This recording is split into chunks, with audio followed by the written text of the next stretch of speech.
ಇಷ್ಟೆಲ್ಲ ಕನ್ವಿನ್ಸ್ ಮಾಡ್ತಿದ್ರು ಕೂಡ ಬಯಲುಸೀಮೆ ಮತ್ತು ಉತ್ತರ ಕರ್ನಾಟಕ ಭಾಗದ 30 ಶಾಸಕರು ಸಿಎಂ ಮನವಿ ಕೊಟ್ಟಿದ್ದಾರೆ. ಸ್ವಾಭಾವಿಕ ನೋಡಿ, ಈಗ ಏನಾಗಿದೆ ಗೊತ್ತಾ, ಈಗ ನನ್ನನ್ನು ಹಿಡ್ಕೊಂಡು ಉತ್ತರ ಜನ ನಮ್ಮ ಪಾಪ ಅರವಿಂದ್ ಬೆಲ್ಲದವರು ಹೇಳ್ತಿದ್ರು, ಭಾಳಷ್ಟು ಜನ ನಾವೆಲ್ಲ ಬೆಳಗಾವಿ ಹುಬ್ಳಿಯಿಂದ ಆ ಕಡೆ ಚಿತ್ರದುರ್ಗ ಕಡೆ ಬರ್ತೀವಿ, ಆ ಕಡೆ ಏರ್ಪೋರ್ಟ್ ಆದರೆ ನಮಗೆಲ್ಲ ಅನುಕೂಲ ಆಗ್ತದೆ ಅಂತೇಳಿ.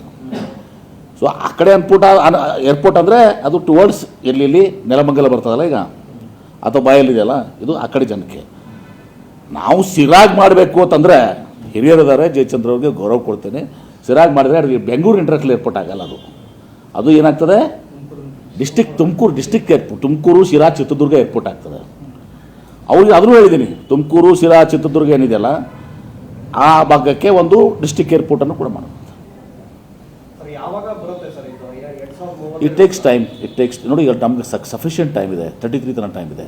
ಈಗ ನಾವು ಚಾಲೂ ಮಾಡಿದ್ದು ಅಡ್ವಾನ್ಸ್ ಆ್ಯಕ್ಷನ್. ಈಗ ಯಾಕೆ ನಾವು 33 ಆದಮೇಲೆ ಅವಾಗ ಸ್ಟಾರ್ಟ್ ಮಾಡ್ಕೋದ್ರೆ 2040 ಹೋಗುತ್ತೆ. ಈಗ 2025 ಇದೆಲ್ಲ ಫೈನಲ್ ಆಗಬೇಕು, 26 ಆಗುತ್ತೆ. ಮುಂದೆ ನಾವು ಅದನ್ನು ಅವಾರ್ಡ್ ಮಾಡಿ ಎಲ್ಲೋ ಮಾಡಿ ಫೈನಲೈಸ್ ಮಾಡಿ ಎಲ್ಲ ಮಾಡಬೇಕಂದ್ರೆ ಯಾರು ಪ್ರೈವೇಟ್ ಪ್ಲೇಯರ್ ಬಂದು ಅದನ್ನು ಇದು ತೊಗೊಂಡಾಗ ಅಲ್ಲಿ ನಾವು ಆ ಪ್ರೊಸೆಸ್ ಮಾಡಬೇಕಾಗ್ತದೆ.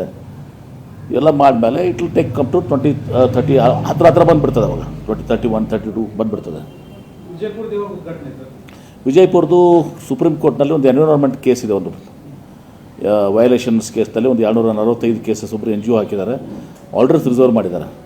ಅದು ಬಹುಶಃ ಈ ತಿಂಗಳಲ್ಲಿ ಅದು ಆರ್ಡರ್ ಬಂದುಬಿಟ್ರೆ ಬಹುಶಃ ಮುಂದಿನ 6 ತಿಂಗಳಲ್ಲಿ ನಾವು ಏರ್ಪೋರ್ಟನ್ನು ಸ್ಟಾರ್ಟ್ ಮಾಡ್ಬೋದು.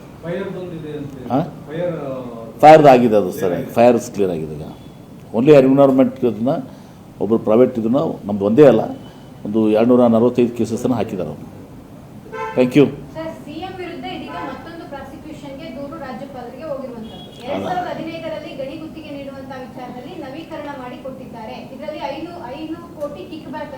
ಪಡೆದಿದ್ದಾರೆ. 2015 ಈಗ ಕೇಳ್ತಾ ಇದ್ದಾರೆ. 2015 ಹಿಂದೆನೇ ಬಹುಶಃ ಅದಕ್ಕೆ ಒಮ್ಮೆ ನಿರ್ಣಯ ಹೋಗಿದೆ. ಅದು ಕರೆಕ್ಟಾ?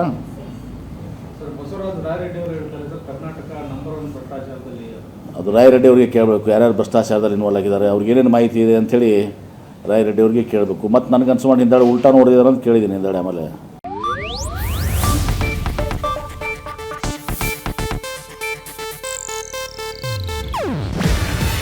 ಇದು ಏಷ್ಯಾನೆಟ್ ನ್ಯೂಸ್ ನೆಟ್ವರ್ಕ್ ಪ್ರಸ್ತುತಿ. ನೀವು ನೋಡ್ತಿದ್ದೀರಾ ಏಷ್ಯಾನೆಟ್ ಸುವರ್ಣ ನ್ಯೂಸ್.